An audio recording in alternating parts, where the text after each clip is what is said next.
Lungkot ko pero hindi na siya makakita. Masyado nang malala ang damage sa mata niya. Mahal, hindi tayo susuko ha? Gagaling ka. Mahal, huwag ka na magpa-stress. Ginawa naman natin lahat, di ba? Mahal, magpahinga ka muna dito ha. Maluto lang ako ng pagkain. Hi, Ramon. Rosa, bakit nandito ka? Balita ko, wala nang pag-asang makakita yung asawa mo. Ibig sabihin, magagawa na natin lahat ng gusto natin. Shhh! Huwag kang maingay. Masisira plano natin. Sinasabi ko na nga ba, may pinaplano kayo ni Rosa. Mahal, kain ka na nito paborito mo. At talagang hinahayaan mo lang dito si Rosa, ha? Ano ba?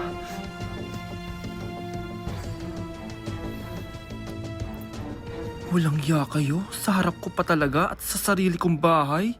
Tay, nabalitaan ko yung nangyari kay nanay. Ipagdasal na lang natin na gumaling pa rin siya, anak. May CCTV dito sa bahay. Kailangan kong makuha yung mga files na yun. Nay? Nay? Nakakakita ka? Anak, please. Huwag mo muna sasabihin kahit kanino na nakakakita na ako. Nay, akala ko ba bulag ka na? Matagal na akong gumaling, anak. Hindi ko lang masabi kasi may masamang kutob ako dyan sa tatay mo. Sir, good news! Base sa recent lab test ng asawa niyo, nagre-recover yung mata niya. Ano? Ba't parang hindi kayo masaya, sir?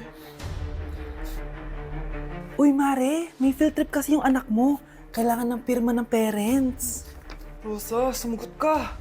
Kapag pinirmahan mo to, akin na lahat ng mga kayamanan mo. Oh, pirmahan mo na. Tita, wala naman ako field trip ah.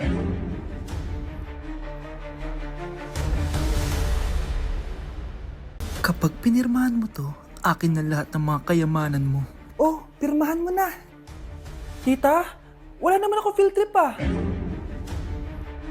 Ah, hindi pa ba sinasabi ng teacher niyo na may field trip kayo? Anak, okay lang. Pipirmahan ko na to para makasali ka sa field trip niyo. Walang ya ka talaga, Rosa. Wala ka talagang titira sa akin, ha? Humanda ka talaga sa akin. Mabilis ka talagang utuin, Susan. Salamat, Mare. Ramon, napapirma ko na siya. Atin na ang bahay, pera at mga ari-arian niya. Magaling ka talaga, Rosa.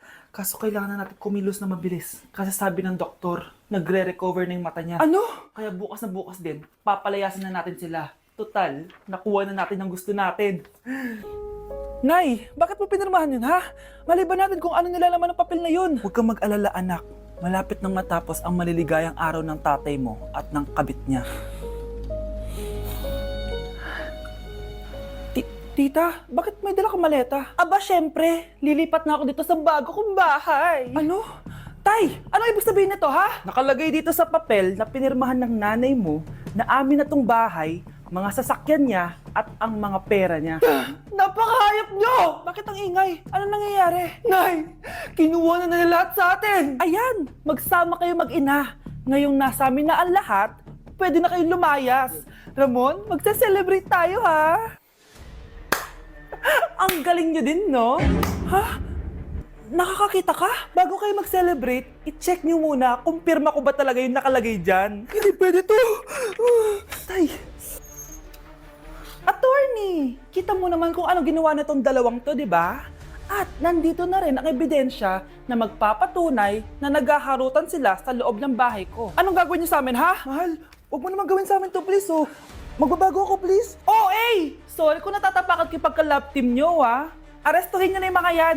Mag-celebrate kayo sa kulungan. Kayong dalawa, sumama na kayo sa akin sa presinto.